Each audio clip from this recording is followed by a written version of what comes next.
இந்த battery pack பார்த்தீங்கன்னா ரிப்பேருக்காக வந்தது. ஸோ சர்வீஸ்க்காக.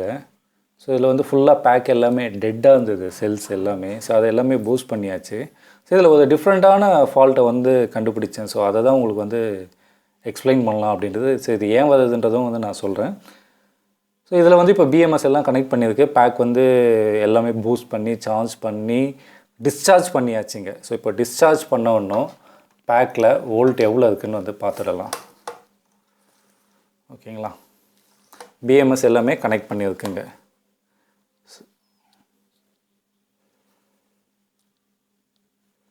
$41.5 உங்களுக்கு தெரியுதான்னு தெரில. 41.5 வோல்ட் வந்து இருக்குது. So discharged. அடுத்து சார்ஜரில் வோல்டேஜ். சார்ஜர் வந்து ஆனில் இருக்குது. இது வந்து சார்ஜர்னுடைய கனெக்டர். ஸோ சார்ஜர்னுடைய கனெக்டரில் எவ்வளோ வோல்ட் வருது? 54.3 வோல்ட். ஓகேங்களா. ஸோ இப்போது இதை வந்து இந்த பேட்டரியினுடைய கனெக்டரில் நான் கனெக்ட் பண்ணுறேன்.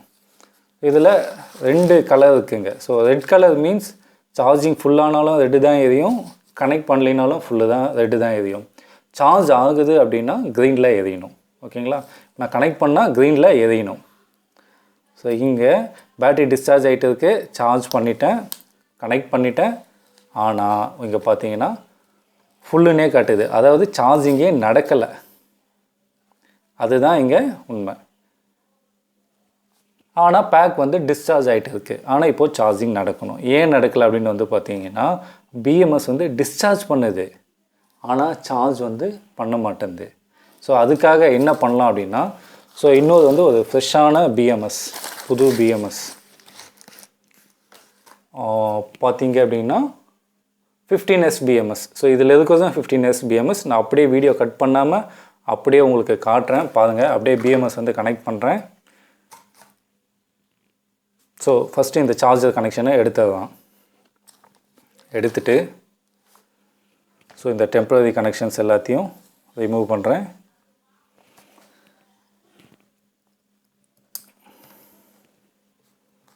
ஸோ பிஎம்எஸ்ஸை பேலன்ஸ் ஒயரும் எடுத்தாச்சு. ஓகேங்களா. ஆக்சுவலாக இதுலேயும் அதே பிஎம்எஸ் தான், சேம் பிஎம்எஸ் தான். பார்த்தீங்கன்னா உங்களுக்கு தெரியும் 15S 48 வோல்ட் பிஎம்எஸ். ஸோ இங்கே ஒரு நியூ பிஎம்எஸ் இருக்குது. இது ஆல்ரெடி இங்கே ஒர்க் பண்ணியிருக்காங்க. ஸோ இப்போ நம்ம புது பிஎம்எஸ்ஸை கனெக்ட் பண்ணுறோம். ஓகேங்களா.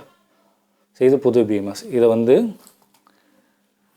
அப்படியே வந்து இந்த சாக்கெட்டில், பேலன்ஸ் சாக்கெட்டில் அப்படியே கனெக்ட் பண்ணுறேன். அப்படியே லைவாகவே இருக்கும் வீடியோ, நீங்கள் அப்படியே பார்க்கலாம் நீங்கள். ஓகேங்களா. பேலன்ஸ் ஒயர் கனெக்ட் பண்ணியாச்சு. அடுத்து பி பவர்னுடைய மைனஸை வந்து கனெக்ட் பண்ணுறேன். ஸோ இதுதான் பவர்னுடைய மைனஸ் ஒயர்ஸ்.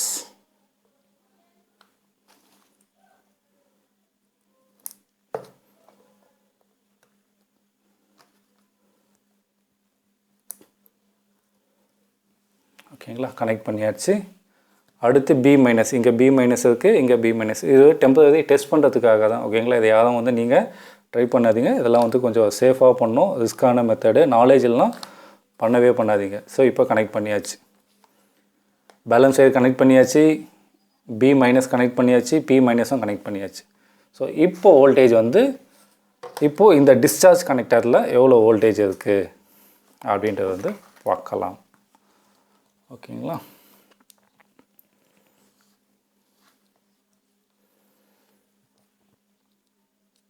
அப்படியே கனெக்ட் பண்ணுறேன். 42 வோல்ட் இருக்குது. பட் ஆனால் இப்போ சார்ஜ் பண்ணால் சார்ஜு நடக்கணும். ஓகேங்களா. உங்களுக்கு தெரியுதா எதுவும் டிஸ்பிளேயில் 41 வோல்ட் இருக்குங்க. அடுத்து சார்ஜரில் 54 வோல்ட்டு இருக்குது. ஸோ இப்போ இதை வந்து அப்படியே நான் வந்து இதில் கனெக்ட் பண்ணுறேன். கனெக்ட் பண்ணால் இப்போது சார்ஜ் நடக்கணும். ஓகேங்களா. சரி, நடக்கணும் பாருங்கள். அப்படியே கனெக்ட் பண்ணுறேன். சார்ஜ் ஆகுதுங்களா? இந்த இடம் தெரியுதுங்களா உங்களுக்கு? ஃபேன் ஓடுற சவுண்டு கேட்குதுங்களா? இப்போ சார்ஜ் ஆகுது பாருங்கள்.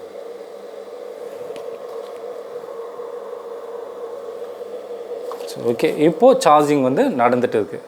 இங்கே வந்து பேட்ரி வந்து சார்ஜ் ஆகுது.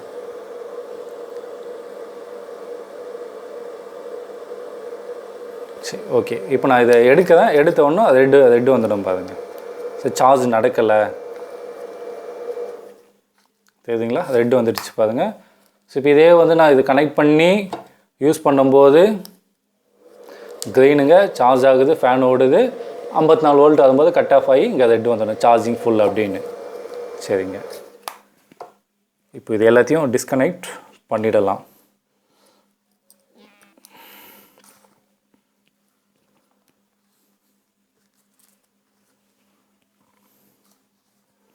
ஸோ பிஎம்எஸ்ஸையும் எடுத்துடலாம். சரி,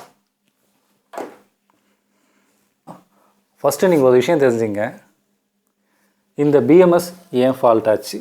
சரி, இந்த பிஎம்எஸ் ஏன் ஃபால்ட் ஆச்சு, இந்த பிஎம்எஸ் நல்லா இருக்குது புதுசு, இதில் டிஸ்சார்ஜ் வேலை செய்யுது, சார்ஜ் வேலை செய்யலை. ஸோ இங்கே ஒரு விஷயம் தெரிஞ்சுங்க, ஸோ பிஎம்எஸ்ஸை ஓவர்லோட் பண்ணியிருக்காங்க, ஒரு விஷயத்தை திருப்பி தப்பான விஷயத்தை ஃபீட் பண்ணியிருக்காங்க. அதுதான் என்ன புரியாத மாதிரி சிம்பிளாக சொல்கிறோம் பாருங்கள். இந்த மாதிரி பிஎம்எஸில் டிஸ்சார்ஜ் வேலை செய்யுது, அதாவது பவர் அவுட்புட் வருது, ஆனால் எல்லாம் டிஸ்சார்ஜ் ஆகிட்டு போகுதுக்கு. சார்ஜ் பண்ணால் சார்ஜ் ஆக மாட்டேங்குது, ஆனால் இன்னொரு பிஎம்எஸ் போட்டால் சார்ஜ் ஆகுது. இதுக்கு என்ன அப்படின்னு வந்து பார்த்தீங்கன்னா, நம்ம பண்ணக்கூடிய தப்பு தான், 99% நம்ம பண்ணக்கூடிய தப்பு தான். என்ன அப்படின்னு வந்து பார்த்தீங்கன்னா, ப்ராப்பரான சார்ஜர் வந்து யூஸ் பண்ணணும் ஃபஸ்ட்டு ஒரு விஷயம். அதே மாதிரி இந்த பிஎம்எஸ்க்குண்டான சார்ஜிங் வோல்டேஜை தான் யூஸ் பண்ணணும். இந்த பேட்ரி பேக் இந்த பிஎம்எஸ்க்குண்டான மேட்சிங்கான சார்ஜரை தான் யூஸ் பண்ணணும். உதாரணம், இப்போ இந்த சார்ஜர் வந்து பார்த்திங்கன்னா, இப்போ ஒரு 54 வோல்ட்லேயும் 48 வோல்ட் பேட்ரி பேக்கு வந்து பார்த்திங்கன்னா 54 வோல்ட்டில் ஒரு சார்ஜர் வருவாங்க. ஸோ இதுக்கு வந்து 54 வோல்ட் சார்ஜர்.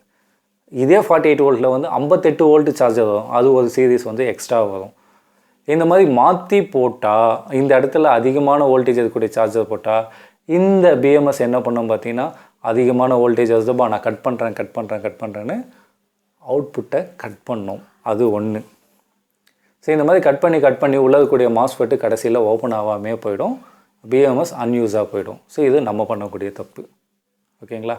அடுத்து சீப்பான சார்ஜர். ஸோ நம்ம நிறைய பேர் வந்து தேடுறதே வந்து பார்த்திங்கன்னா, யார் சீப்பாக கொடுக்குறாங்க, யார் லோயஸ்ட்டு ப்ரைஸில் சார்ஜர் கொடுக்குறாங்க அப்படின்ற ஒரு மைண்டு தான். என்ன மைண்டு, சார்ஜர் வாங்கணும், எங்கே சீப்பாக கிடைக்கிது அங்கே வாங்கணும். அதேமாரி லித்தியம் பேட்டரி வாங்கணும், அவ்வளோதான். யார் சீப்பாக கொடுக்குறாங்க அங்கே வாங்கணும், அவ்வளோதான். பட் குவாலிட்டியை பற்றி நம்ம வந்து கன்சிடர் பண்ணுறதே கிடையாது. ஸோ அதுமாதிரி லோ குவாலிட்டி சார்ஜர்ஸ் யூஸ் பண்ணாலும் இந்த மாதிரி பிஎம்எஸ் போன்ஸ், இந்த பிஎம்எஸில் வந்து பார்த்திங்கன்னா ரேட் அதிகமான ஒன்று. ஸோ இது வந்து ஒரு நாலேஜபிளான வீடியோ, ஒரு இன்ஃபர்மேட்டிவான வீடியோ. அதாவது மக்களாகி நம்ம தவறு பண்ணும்போது பிஎம்எஸ் வந்து அந்த சர்க்யூட் ப்ரொடெக்ஷனை ஓவர் வோல்டேஜ் வருது அப்படின்றது கட் பண்ணி கடைசியில் அந்த சார்ஜிங் சர்க்யூட்டே வேலை செய்யாமல் போயிடுச்சு. ஸோ இப்போ இந்த பிஎம்எஸ் நம்ம என்ன பண்ணோம், ஒன்றும் பண்ண முடியாதுங்க. இது வந்து வாட்டர் ப்ரூஃபுங்க. நார்மல் பிஎம்எஸ் கூட ரீஒர்க் பண்ணுறது வந்து கொஞ்சம் கஷ்டமான விஷயங்கள். ஸோ இதனால் வந்து நான் உங்களுக்கு நம்ம சப்ஸ்கிரைபர்ஸ்க்கு என்ன சொல்கிறேன் அப்படின்னு பார்த்தீங்கன்னா, ப்ராப்பர் சார்ஜர் யூஸ் பண்ணுங்கள், ப்ராப்பரான ஆம்ப்ஸ் சூஸ் பண்ணுங்கள், குவாலிட்டியான சார்ஜர். அதாவது உங்கள் பேட்டரியை பாதுகாக்கிறதே வந்து பார்த்திங்கன்னா குவாலிட்டியான சார்ஜர். இதே நீங்கள் நல்லா யோசிச்சு பாருங்கள்.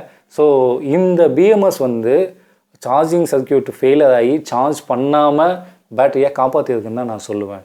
ஸோ இதே இது கண்டி அந்த ஹை வோல்டேஜையோ அந்த ஃபெயிலியரான சார்ஜர்லேருந்து வரக்கூடிய ஓவர் வோல்டேஜையும் இது வந்து இந்த பேட்டரிக்கு அனுப்பியிருந்தால் என்ன பண்ணிருக்கோம், பேட்டரியில் இருக்கக்கூடிய எல்லா செல்ஸும் உங்களுக்கு வந்து டேமேஜ் ஆகிருக்கும். ஓவரால் பேட்டரி பேக்கே வந்து போய்ட்டு இருக்கும். ஸோ அதுக்கு தான் நான் சொல்கிறேன், இந்த மாதிரி காஸ்ட்லியான பிஎம்எஸ்ஸை யூஸ் பண்ணுங்கள். இந்த காஸ்ட்லியான பிஎம்எஸ் வந்து ப்ரொடெக்ட் பண்ணிச்சு. இதே நீங்கள் பிஎம்எஸ்ன்போது லோ குவாலிட்டி பிஎம்எஸ் எடுத்து போட்டிங்க அப்படின்னாலும் ஃபெயிலியர் ஆகும்.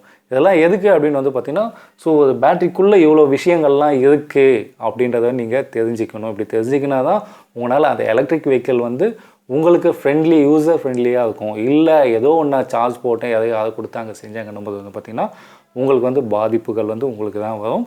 அந்த பாதிப்புகளில் வந்து பார்த்திங்கன்னா திருப்பி நீங்கள் செலவு பண்ணும்போது நீங்களே யோசிப்பீங்க, நம்மளுக்கு எலக்ட்ரிக் வண்டியே வேண்டாம், ஏன்னா இது இந்த மாதிரிலாம் செலவழிக்குது. பட் ஆனால் நீங்கள் ப்ராப்பராக யூஸ் பண்ண தெரிஞ்சுக்கிட்டீங்க, அந்த பேட்டரி அதெல்லாம் பற்றி பேசிக் நாலேஜ் தெரிஞ்சுக்கிட்டீங்க அப்படின்னா, ஸோ உங்களுக்கு அந்த எலக்ட்ரிக் வண்டி எப்போவுமே யூசர் ஃப்ரெண்ட்லியாக இருக்கும், ஈக்கோ ஃப்ரெண்ட்லியாக இருக்கும். இந்த வீடியோ இதோட முடிச்சுக்கிறேன். Thank you friends.